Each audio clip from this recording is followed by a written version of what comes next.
Good morning बच्चों। आज हम हिंदी लैंग्वेज में चैप्टर 1 का रिवीजन करेंगे, जिसका नाम है भाषा विचार।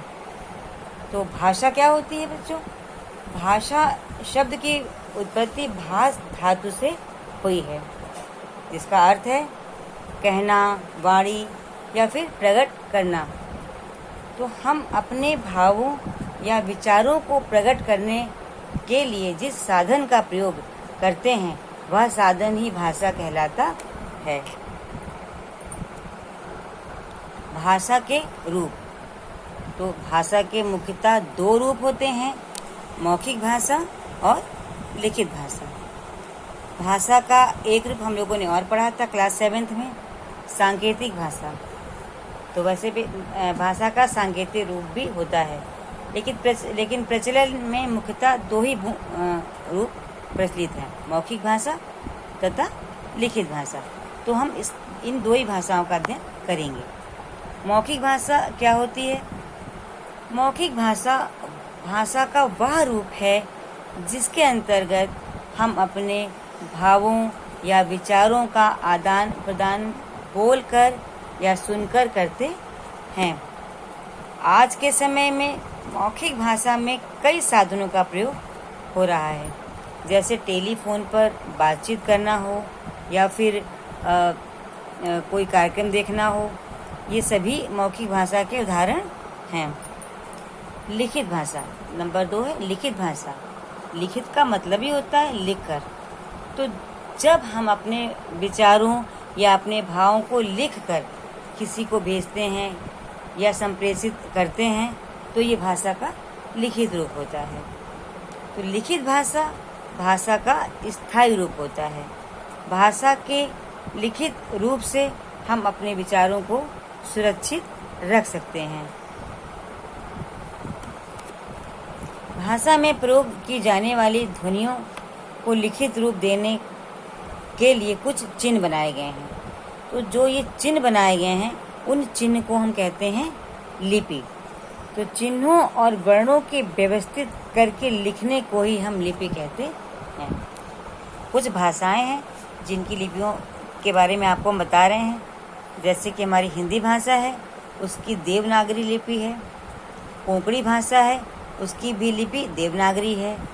नेपाली, मराठी, संस्कृत और मैथिली, इन सभी भाषाओं की लिपि देवनागरी लिपि है। असमी भाषा है हमारी, तो इसकी भी लिपि असमिया है। कुछ शब्द इसमें, कुछ वर्ण हमारे यहाँ इसमें बंगाली भाषा के भी आते हैं, इसलिए इसकी लिपि बंगाली भी है, लेकिन मुख्यतः इसकी लिपि असमिया है। उड़िया, इसकी लिपि ओड़िया है। उर्दू, इसकी लिपि फारसी है। अब हम पढ़ेंगे मातृभाषा। तो मातृ शब्द का ही अर्थ है, अर्थात माँ से प्राप्त होने वाली भाषा। तो जो भाषा हम अपने परिवार के लोगों से तथा अपनी माँ के द्वारा सीखते हैं वही मातृभाषा कहलाती है। माँ यदि हिंदी बोलती है तो बच्चा भी हिंदी बोलने लगता है और उसकी मातृभाषा हिंदी होती है। माँ यदि अंग्रेजी बोलती है तो बच्चे की मातृभाषा अंग्रेजी हो जाती है। यदि माँ उर्दू बोलती है तो बच्चे की मातृभाषा उर्दू हो जाती है। तो इस प्रकार माँ और परिवार के सदस्यों के द्वारा बच्चा जो कुछ भी सीखता है वही उसकी मातृभाषा बन जाती है। अब संपर्क भाषा। तो संपर्क भाषा क्या होती है? संपर्क भाषा वह भाषा होती है जिससे किसी देश की अधिकतम जनसंख्या आपसी संपर्क के लिए प्रयोग करती है।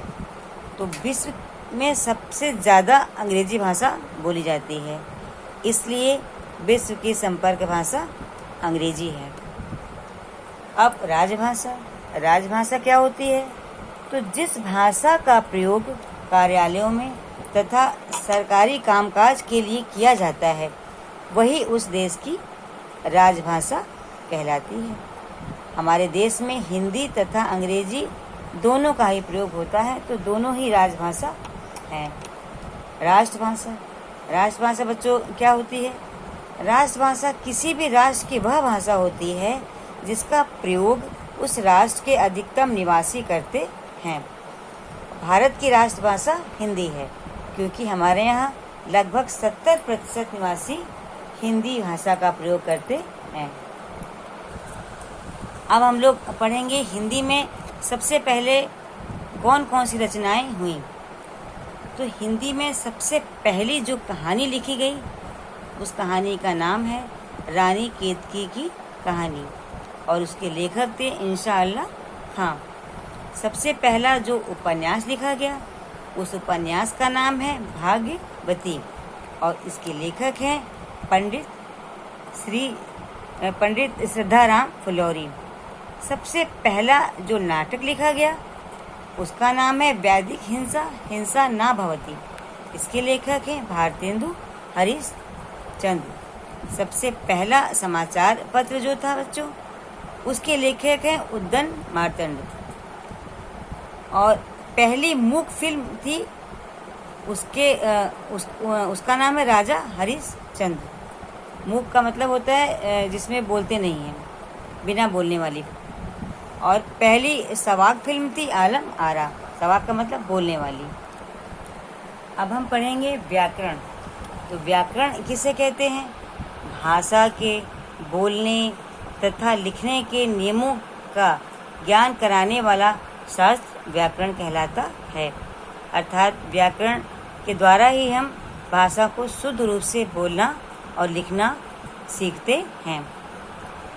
व्याकरण भाषा का व्याकरण मुख्यतः 3 भागों पर निर्धारित होता है। ठीक है, तो व्याकरण के आधार पर भाषा के मुख्य 3 अंग होते हैं: वर्ण विचार, शब्द विचार और वाक्य विचार। बच्चों, अब इस पाठ को एक बार और आप ध्यान से पढ़ लीजिएगा। जो यूट्यूब लिंक आपको पहले भेजी थी, उसको भी आप खोल करके पढ़ सकते हैं। बुक है तो उससे आप एक बार इसके अच्छे से रीडिंग और कर लीजिएगा। शाम को इस चैप्टर से संबंधित आपको MCQ प्रश्न देंगे, जिसे आपको करना होगा।